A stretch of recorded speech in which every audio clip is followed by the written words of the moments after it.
నమస్తే ఫ్రెండ్స్, ఈరోజు రాగి జావను చేసి మేము ముందుకు తీసుకొచ్చానండి. నాకైతే షుగర్ ఉంది, బీపీ ఉంది. నేను ప్రతిరోజు రాగి జావను చేసుకొని తాగుతానండి.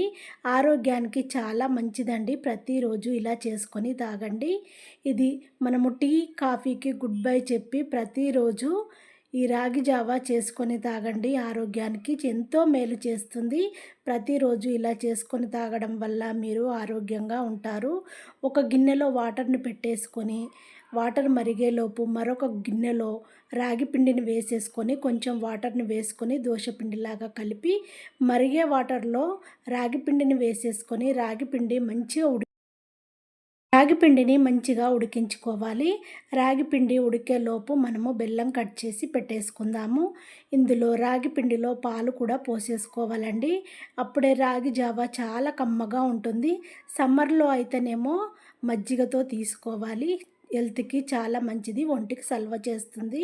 ఇప్పుడు వర్షాకాలం కాబట్టి మనము చలికాలమైనా, వర్షాకాలమైనా ఇలా గోరువెచ్చగా ఉండే వరకు చూసుకొని తాగొచ్చండి. ఆరోగ్యానికి చాలా మంచిది.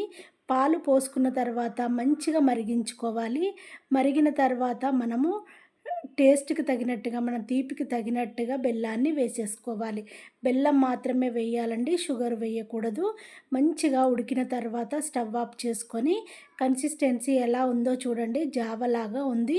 జావలాగా రెడీ అయిన తర్వాత స్టవ్ ఆఫ్ చేసుకొని ఒక బౌల్‌లో వేసేసుకొని ఒక గ్లాస్‌లోనైనా, ఒక గిన్నెలోనైనా పోసేసుకొని స్పూన్‌తో గోరువెచ్చగా ఉన్నప్పుడు తాగాలండి. ఆరోగ్యానికి చాలా అంటే చాలా మంచిది. నేను చేసిన ఈ వీడియో నచ్చినట్టయితే మీ వాళ్ళందరికీ షేర్ చేయండి.